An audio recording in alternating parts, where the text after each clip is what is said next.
요한계시록 22장 1절로부터 5절까지의 말씀을 보려고 하는데요. 제가 이제 요한계시록 22장을 이렇게 보면서 이게 목사님들 설교를 좀 이렇게 들었잖아요. 그 들으면 항상 이제 마지막에 마라나타 이렇게 그걸 강조를 많이 하시고 하는 설교를 이렇게 많이 들었어요. 그래서 제가 22장을 묵상하고 이제 읽고 준비하면서 제가 원래 처음 제목을 뭐라고 하려고 했냐면 끝이 아니라 시작이다. 이렇게 제가 제목을 적었고 준비를 했어요. 근데 22장을 이렇게 가만히 이렇게 몇 번 이렇게 읽어보다 보니까 제가 질문이 좀 생기고 의문나는 게 있는 거예요. 그게 뭐냐면 22장 2절에 보게 되면 그 뭐가 나오냐면 생명나무라는 단어가 나와요. 그리고 22장 4절도 14절을 또 보게 되면 거기에도 생명나무가 들어오고요. 22장 19절도 보게 되면 마지막에 이 두루마리에 기록된 생명나무와 그 및 거룩한 성의 참여함을 제하여 버리시라 하면서 22장에만 이 생명나무라는 단어가 3번 등장하는 거예요. 그래서 제가 여기 생명나무가 뭘까? 여러분 생명나무를 생각하면 떠올리는 나무가 하나 더 생각이 나야 돼요. 그건 뭐죠? 그건 바로 선악을 알게 하는 나무다. 그래서 이 창세기로 다시 돌아가게 되면 선악과를 하나님께서 창세기 2장에 에덴 동산을 창조하시고 동산 중앙에 두 나무를 심으셨잖아요. 선악을 알게 하는 나무와 또 생명나무. 그런데 이 요한계시록 21장과 22장은 창세기의 그 에덴 동산의 회복하고 너무나도 똑같은 말씀입니다.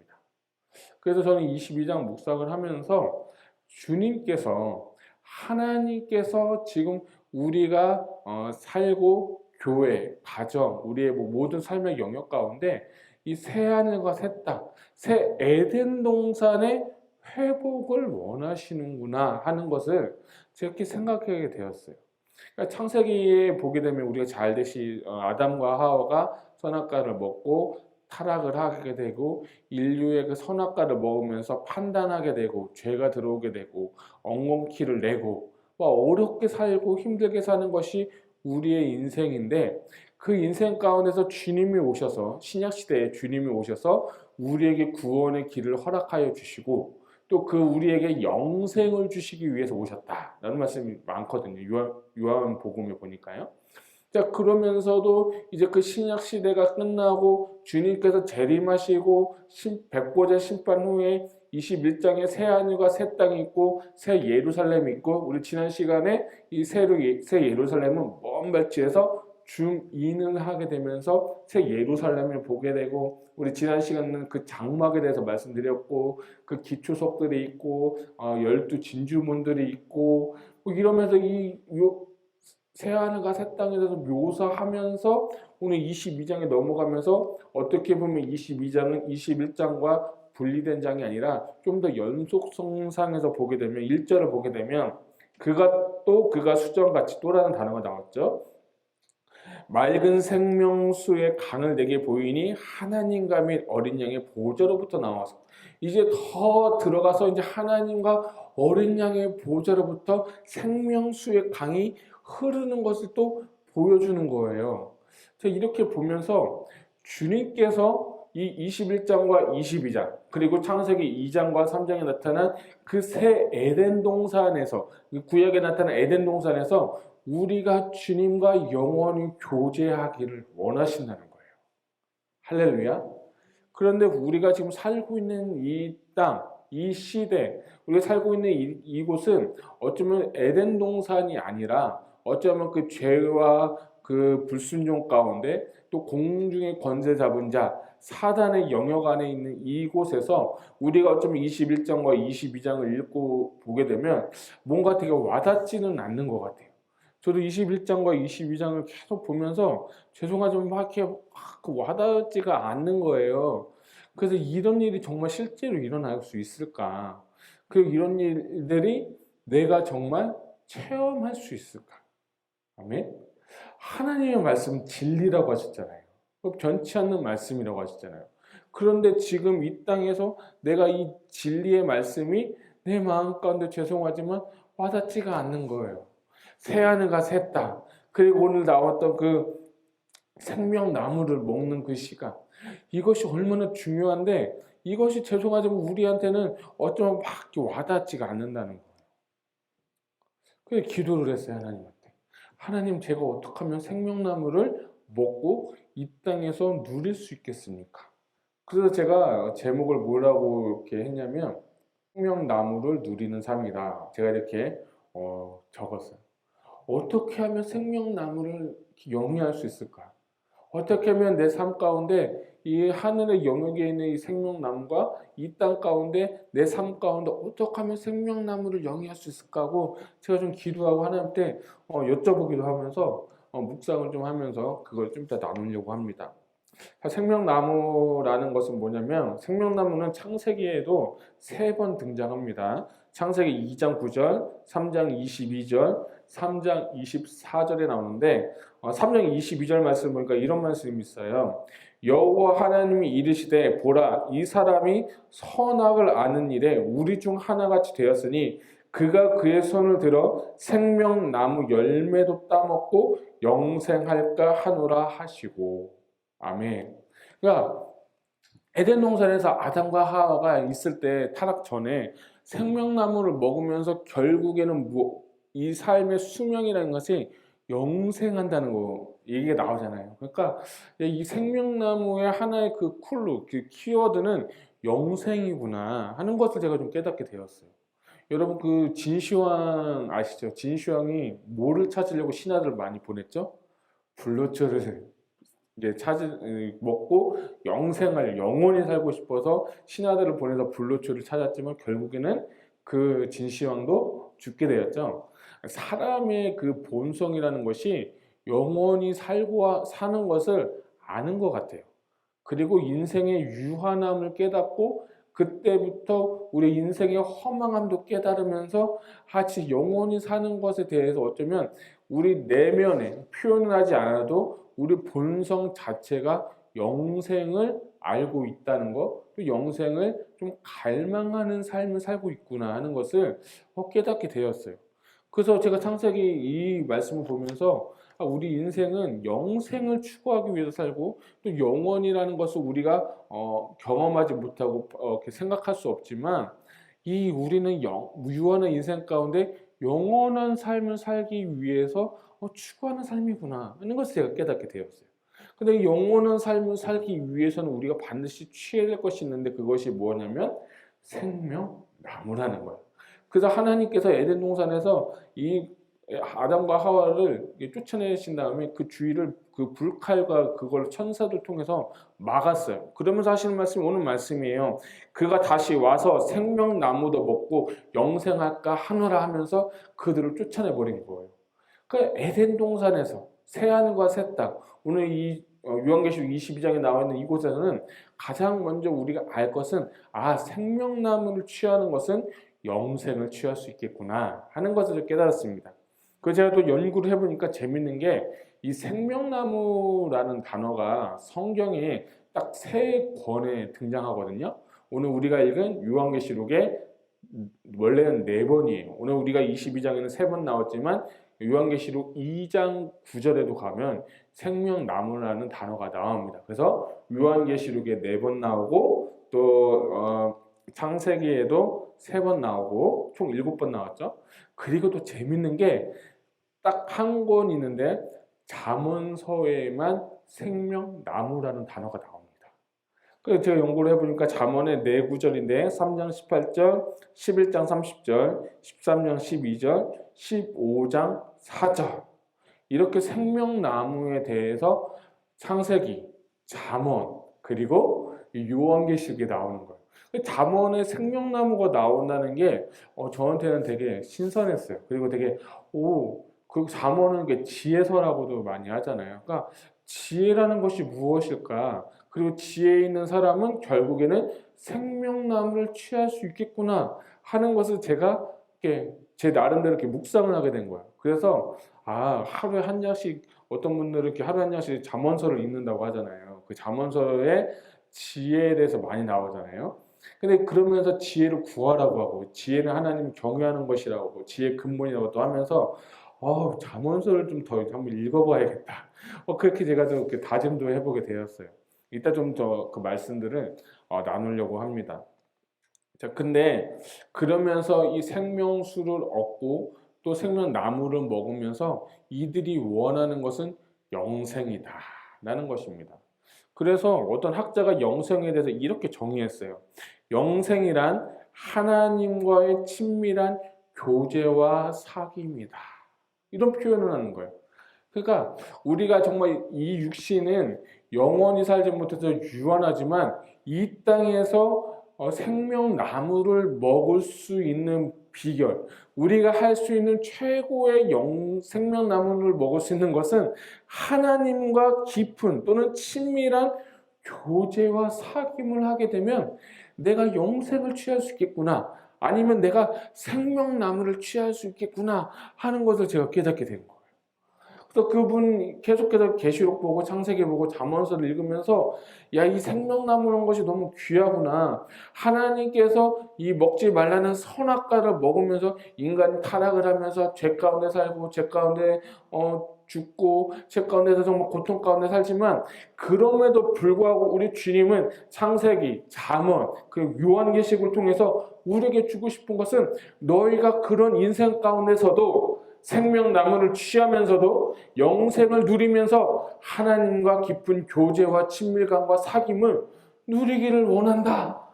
이것이 저에게 오늘 주신 하나님의 메시지인 거예요. 여러분, 한번 여러분께 질문해 볼게요.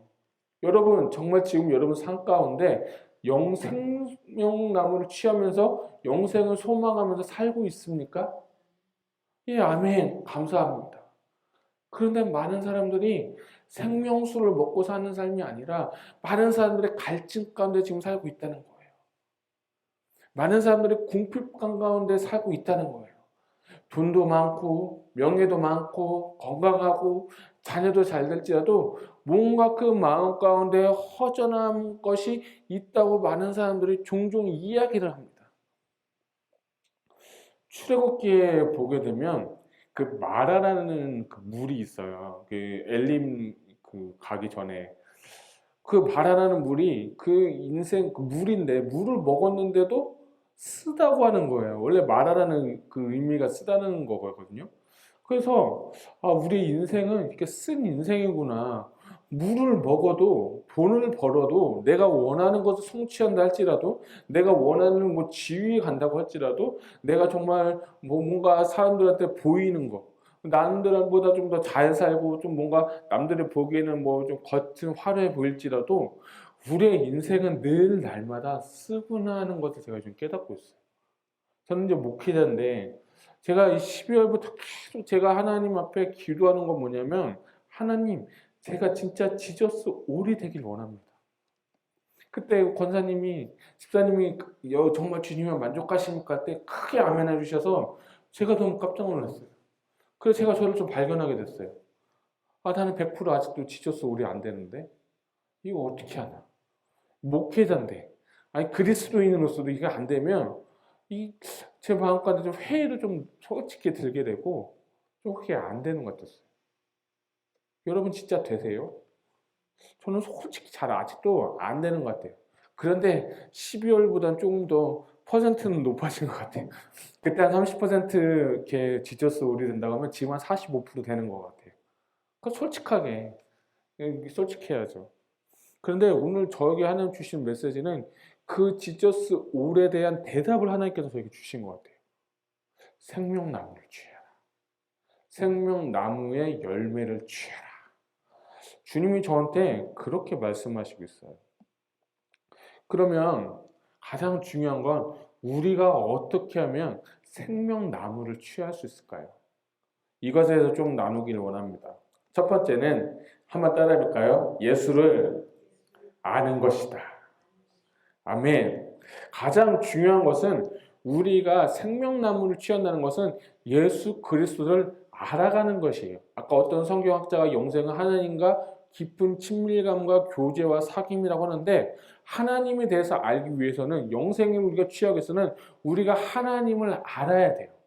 근데 우리 하나님을 알기 위해서는 우리가 하나님께서 주신 질서와 법에 대해서 알아야 되는데, 그것이 무엇이냐? 예수 그리스도를 먼저 알아야 된다는 겁니다. 요한복음 5장 39절에 이런 말씀이 있어요.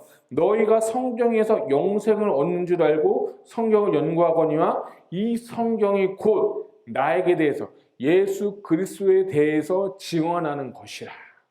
그러니까 성경 66권을 다 읽어도, 그 창세기를 읽어도, 무슨 책을 읽어든 간에 그 책 권 안에서 누구를 발견해야 된다고요? 예수 그리스도를 발견하셔야 된다는 것입니다. 구약에도 예수님에 대한 예표가 너무 많이 나오는 거예요. 그것을 오늘 다 설명하는 것이 아니라, 우리가 오늘 가장 중요한 건 생명나무를 취한다는 것, 생명나무에 계신 그 중심 대신에 예수 그리스도를 우리가 알아가야 된다는 거예요. 여러분 얼마나 주님을 알고 계십니까?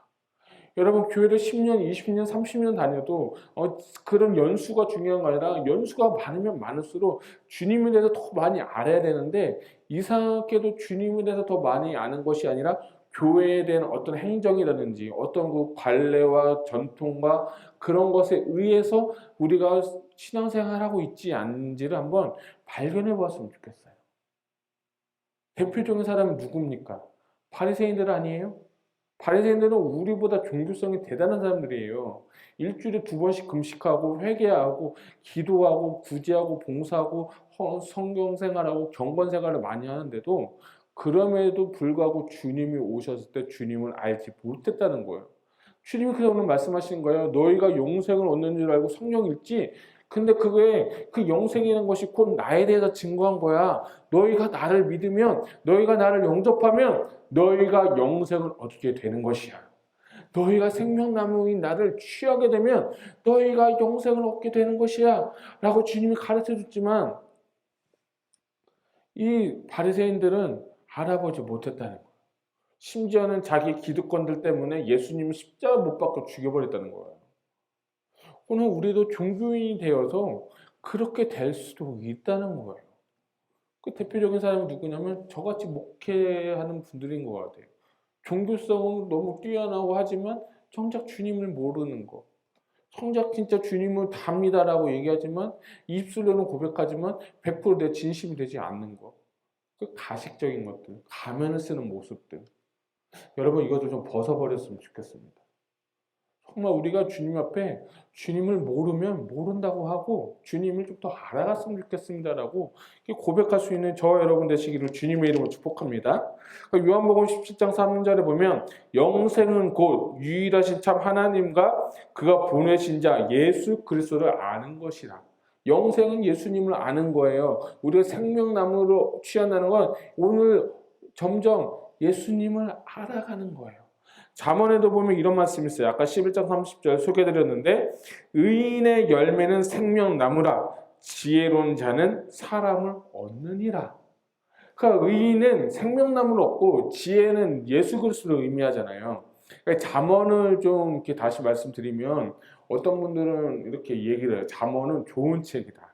잠언은 또 이렇게 경건서적이면서도 우리에게 좋은 말씀 해주기 때문에 어떻게 보면 잠언서를 윤리 도덕적으로 볼 수 있습니다. 뭐 죄짓지 말라, 부모님한테 공경해라, 서로 사랑해라, 가난한 자를 구워주어라, 뭐 그런 얘기 많잖아요. 그런 게 어쩌면 세상적인 얘기 때문에 윤리 도덕적으로 볼 때 아주 완벽한 책일 수도 있습니다. 그런데 그거는 일반인들도 그렇게 볼 수 있는 거예요. 우리 기독교인들은 잠언서를 볼 때 어떻게 보야 되냐면, 잠언서를 통해서 지혜의 근원 되신 예수 그리스도를 발견하셔야 되는 거예요. 아멘. 그래서 지혜 되신 주님을 발견하는 거예요. 지혜 되신 주님을 만나는 거예요. 그렇기 때문에 우리가 가장 중요한 건 주님을 알아가는 것입니다. 그래서 그것에 반대되는 것은 뭐냐면, 로마서 8장 6절에 보니까 육신의 생각은 사망이요 영의 생각은 생명과 평안이라. 아멘. 그러니까 우리가 결국 영의 사람이 되어야 된다는 거예요. 그래서 두 번째로 생명나무의 삶을 누리기 위해서는, 두 번째로 따라합시다. 성령의 인도를 받자. 성령의 인도를 받는 사람이 생명나무를 취하는 거예요. 로마서 8장 2절에 보면, 이는 그리스도 예수 안에서 생명의 성령의 법이 죄와 사망의 법에서 너를 해방하였음이니라. 아멘. 저는 이 말씀을 좀 묵상하면서 성령님의 인도함을 받아야겠다는 생각을 들었어요. 우리가 이 생명나무를 취한다는 것은요, 영의 삶을 취하는 거예요. 우리가 이 에덴에서 아담의 DNA를 갖고 선악과를 먹었잖아요. 그 결과 우리 삶 가운데 육신적인 판단과 육신적인 그런 생각들을 많이 하게 되는 거예요. 그래서 죄 가운데 살고 죄 가운데 고통받다가 죄 가운데 죽어서 우리는 결국에는 멸망받는 수밖에 없는 인생이지만, 주님은 오늘 우리에게 예수 그리스도를 보내시고 예수님을 알게 하고, 또 예수님을 알게 하기 위해서 우리가 육신의 예수님을 볼 수 없기 때문에 하나님께서 우리에게 무엇을 보내주셨습니까? 성령님을 보내주신 겁니다. 성령님은 진리의 영이라고 했고, 또 보혜사 성령이라고 했고, 그가 오시면 모든 것을 가르쳐주고 밝히 보이리라라고 말씀하신 거예요. 그러니까 우리가 예수 믿는다는 건, 교회 생활한다는 건 성령님의 인도함을 받는 삶이 되어야 된다는 거예요. 오늘 이 요한계시록에 보는 사도 요한도 본인이 본 게 아니에요. 성령님에 이끌려서 눈이 밝아지고 환상이 보고 이 계시의 말씀을 듣고 그것을 기록한 거예요. 이 계시의 말씀을 듣고 읽고 지키는 자가 복이 있도다. 할렐루야. 그래서 우리가 성경을 읽을 때도 내 개인적인 생각으로 뭐 해석할 수 있지만, 이해가 안 되고 어려울 때는 여러분 성령님께 지혜를 구하십시오. 지혜를 구하라. 그러면 그가 후히 주시리라. 그 성경도 내가 이해가 안 되는 건 성령이 지혜를 주셔서 그렇게 깨달아져야 내 삶 가운데 성령의 인도함을 받게 되는 것입니다. 그래서 그 대표적인 예들이 누굽니까? 사도행전에 나와 있던 사도들을 보십시오. 그들이 예수님을 같이 공생의 기간에 다녔지만 성령을 받지 못한 그 상태에서는 예수님을 부인해버리고 다 떠나버렸어요. 그렇지 않습니까? 그런데 예수님 다시 오시고 또 부활하시고 승천하시면서 성령을 받으라고 했어요. 오순절 마가다라는 그들이 성령을 받은 다음에 그들이 성령의 인도함과 담대함을 가지고 복음을 전하게 되었다는 겁니다. 그리고 그 사도들, 그리고 우리가 잘 아는 바울을 보십시오. 성령의 인도함을 받아서, 성령의 도우심을 받아서 그가 성령의 인도함을 따라서 복음을 전도하는 거예요. 대표적인 사건은 사도 바울이 이제 2차 전도 여행을 가려고 했지만, 사도 바울이 이쪽으로 이렇게 아시아 쪽으로 가려고 했지만 성령님이 나타나서 그의 길을 유럽으로 돌렸어요. 그래서 유럽으로 가서 다시 복음을 전하게 된 것입니다. 베드로를 보십시오. 베드로가 성령의 인도함을 받아서 그 유대인이었지만 지금 환상 가운데 정한 것을 먹을 수 없는 사람이지만 먹은 것을 정하지 않은 그 짐승을 먹고 환상 가운데, 그리고 나서 그 고넬료에게 복음을 전하게 된 것입니다. 그것은 사람의 계획이나 논리나 이성이나 판단이나 경험에 의해서 한 것이 아니라 성령님의 인도함을 따라서 그들이 복음을 담대하게 전하게 되었던 것입니다. 여러분, 우리에게 가장 중요한 건, 우리가 생명나무를 취한다는 건 성령의 인도함을 받는 삶이 되어야 된다는 것입니다. 할렐루야. 근데 그 성령의 인도함을 받는데 가장 큰 걸림돌이 있는데 그게 뭔지 아십니까? 셀프예요, 셀프. 자기 자아예요. 그래서 주님은 우리에게 십자가를 허락하신 거예요. 누구든지 자기를 부인하고 자기 십자가를 지고 나를 쫓으라고 하는 겁니다. 그 사도 바울은 날마다 내가 죽노라라고 고백했습니다. 그리고 내가 그리스도와 함께 십자가에 못 박혀 죽었나니 이는 내가 사는 것이 아니라 내 안에 있는 그리스도께서 사신 것이라 라고 하는데, 이거는 나중에 좀 제가 기회가 되면 좀 설교하고 싶고요. 어쨌든 오늘 우리에게 중요한 건 성령의 인도함을 받는데 내 마음 가운데 걸림돌이 되는 내 자아를 십자가에 못 박고 성령님께 나를 드려야 돼요. 하나님 앞에 나를 드려야 돼요. 이렇게 될 때 주님이 그때 나를 붙잡아서 그때 나를 인도하기 시작하는 거예요. 이 단계까지 우리는 가야 되는 거예요. 이 단계를 우리는 사모해야 되는 거예요. 나 은혜 받았어. 나 구원 받았어. 거듭났어. 이걸로 만족하면 안 되는 거예요. 나 방언 받았어. 이건 죄송하지만 낮은 수준의 그 영성 생활이는 거예요. 우리가 진짜 주님을 알아가야 되는 것이고 그리스도의 장성한 분량에까지 올라가기 위해서 우리는 첫째는 주님을 더 알아가야 되고 주님을 알기 위해서 우리는 성령의 인도함을 받아서 성령님께서 말씀을 통해서 사람을 통해서 환경을 통해서 나의 그 자아를 죽이고 십자가를 못 받고 나는 이미 죽었고 나는 그 내 안에 그리스도께서 사시는 그 삶을 살려고 애쓰고 몸부림치게 되다 보면 우리는 어떻게 보면 생명나무를 취하는 삶이 되는 것입니다. 그런데 또 하나 더 중요한 건 뭐냐면 그 가운데 우리가 가장 중요하게 생각하는 것은 순종을 하셔야 됩니다. 세 번째 키포인트에 따라합시다. 순종하자. 창세기의 아담과 하와가 가장 잘못한 그 죄는 순종하지 않았다는 거예요. 하나님 분명히 말씀하셨어요. 선악을 알게 하는 나무는 절대로 먹지 말라라고 했어요. 근데 결론적으로는 그들이 불순종해서 죄의 결과 때문에 사망에 이르게 되는 삶을 살게 되는 것입니다. 저는 진짜 이 말씀 준비하면서 생명나무를 취하려면 순종이 정말 중요하겠구나. 근데 여러분 순종이라는 단어를 생각하면 뭔가 좀 약하다는 느낌이 들어요. 근데 여러분 순종이라는 단어를 복종이라는 단어로 한번 바꿔보세요. 순종은 오베이션, 근데 복종은 영어는 잘 모르겠는데 순종보다 좀 더 강한 느낌이 전 복종 같아요. 여러분 만약에 복종을 해보세요. 우리는 그리스도의 군사라고 했는데 그 군인들은 복종이 먼저 선행이 되어 있잖아요. 여러분 복종하는 거예요. 그러니까 만약에 우리가 그리스도께 복종하면 우리가 그리스도께 완벽한 철저하게 순종을 하게 되면 내 자신 아예 없고 내 생각, 내 계획, 내 판단, 내 경험이 아니라 그분의 말씀에 순종하게 되고 성령님의 삶에 인도하게 하는 삶을 살게 되면 우리는 결국에는 생명나무의 삶을 살게 되는 거예요. 생명나무를 취하고 주님과 함께 깊은 교제와 사귐을 통해서 영생의 길로 가게 되는 것입니다. 그래서 주님은 오늘 우리에게 뭐라고 말씀하시냐면 그 훈련을 지금부터 하라는 거예요. 그리고 주님은 우리에게 선택은 너희가 하는 것이에요. 오늘 내가 생명나무를 취할 것인가 아니면 오늘 내가 선악을 알게 하는 나무를 취할 것인가는 날마다 매 시간 매 순간마다 우리는 날마다 선택하는 삶을 살게 되는 것이에요. 그래서 주님이 그걸 알려주신 거예요. 야 두진아, 네가 정말 지저스 오래 되고 싶니? 그럼 네가 선택하는 결과에 따라서 달려있는 거야. 네가 선악을 알게 하는 나무를 취하면 너의 뜻대로 살게 되는 것이고 생명나무를 취하게 되면 내 말에 순종하고 내 말에 음성에 귀 기울이고 내 말에 순종과 복종을 하게 되면 너는 생명나무를 취할 수 있게 되는 거야.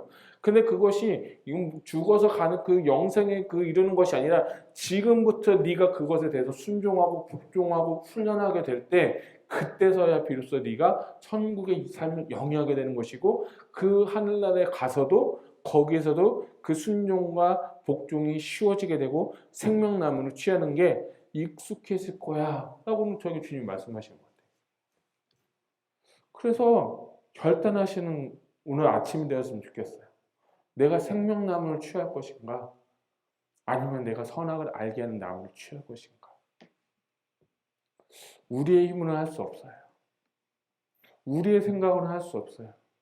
또 우리가 결심한다고 되는 게 아니에요. 성령님이 도와주셔야 됩니다. 성령님이 나와 함께 하셔야 됩니다. 내 힘으로, 내 생각으로, 내 결심으로는 절대 되지가 않는 것 같아요. 제가 90일 성경통독 강의도 좀 해보고 많은 분들 좀 만나는데 요즘 제가 느끼는 게 뭐냐면 그 90일 통독을 할 때 성경 읽기를 하잖아요. 결국에는 성경 읽기를 하다가 많은 분들이 다 일독을 새해 결심하지만 다 포기를 하세요. 그런데 결국에는 일독을 하게 되는 이유가 뭔지 제가 좀 유심히 보니까 같이 하니까 되는 것 같아요. 같이 동행을 하니까. 제가 거기다 이제 카톡방에 출석 체크처럼 자기가 읽은 분량 읽고 이제 한 절씩 올리게 하거든요. 안 내면 벌금 1,000원씩이에요. 여기 미국에는 1불씩이고. 근데 그것 때문에도 하게 되는데 그 사람들이 올린 걸 보게 되니까 야 나도 빨리 읽어야겠다. 저런 말씀도 있었는데 내가 오늘 이 같은 분량 읽었는데 다른 말씀들이 있었네 하면서 이분들이 말씀에 대한 것에 대해서 뭐 흥미도 있고 재미도 있고 벌금을 내려고 하시지만 결국에는 제가 이렇게 보니까 같이 해야 되는 거예요. 같이 동행해야 되는 거예요. 혼자서는 절대로 할 수 없습니다. 여러분이 빨리 가려면 혼자 가는 게 좋아요. 그렇지만 멀리 가려면 같이 가야 되는 것 같아요. 신앙생활도 마찬가지예요. 신앙생활도 우리 인생 가운데 성령님이 함께 하시는 저와 여러분 되시기를 주님의 이름으로 축복합니다. 그래서 오늘 우리가 기도해야 될 것은 무엇이냐? 성령님 나와 함께 해주세요. 나와 함께 하시는 성령님 나를 좀 이끌어 주세요. 내 결심, 내 생각, 내 환경 아무것도 내가 할 수 없지만 내가 바꿀 수 없지만 성령님은 나한테 오시면 하실 수 있습니다. 난 그분을 기대합니다. 그분을 신뢰합니다. 아멘. 그분이 나와 함께 하실 줄로 믿습니다. 나를 도와주세요. 이런 고백이 되게 되면 저는 점점 지저스 올이 되어 가는 거예요. 주님이 최고라는 것이 10%, 20%, 30%, 40% 넘어졌다가 30%로 뺏겼다가도 다시 50%로 가는 거예요. 계속 그게 훈련되고 반복되어지고 넘어졌다 일어났다 걸었다 뛰었다 하면서도 주님을 알아가기 위한 그 몸부림이 우리가 주님을 향해서 나갈 때 그분은 우리를 언젠가 붙들어 잡아 주실 줄 저는 믿습니다. 이것이 바로 생명나무를 취하는 삶 아닐까요? 저는 그래서 오늘 말씀이 이 요한계시록은 그냥 단순하게 말세에 대한 일, 그리고 오늘 아멘 주에서 어서 라고 이렇게 고백하기보다는 오늘 우리가 가장 그 일 전에 생명나무가 무엇인지 먼저 깨닫고 생명나무를 취하는 저와 여러분 되시기를 주님의 이름으로 축복합니다. 그렇게 될 때 우리는 이미 새 하늘과 새 땅에 있는 것이에요. 그렇게 훈련한 자만이 저는 제가 믿기로는 뭐 틀릴 수 있겠지만 그렇게 훈련한 사람만이 새 하늘과 새 땅에 저는 있을 거라 저는 믿습니다. 왜? 아니까. 왜요? 경험했으니까. 왜요? 주님의 음성을 들었으니까. 왜요? 주님의 그 밝은 빛을 이미 내 영적으로 보았기 때문입니다. 아멘. 그래서 우리는 생명나무를 취하는 거예요. 그래서 사랑하는 성도 여러분, 이 생명나무라는 단어가 창세기, 그리고 잠언, 요한계시록에 있어서 약 14번에 그 기록되어 있지만 이 단어를 여러분 한번 깊이 묵상했으면 좋겠습니다. 그리고 그 생명나무를 여러분이 오늘 취할 수 있는 저와 여러분 되시길 축복합니다. 그래서 먼저 예수님을 알고 그리고 성령의 인도함을 받고 그리고 순종하고 내 안에 있는 그 자아를 십자가로는 못 받고 그리스도와 함께 동행하면서 사귀면서 오늘 하루 승리할 수 있는 저와 여러분 되시기를 주님의 이름으로 축복합니다.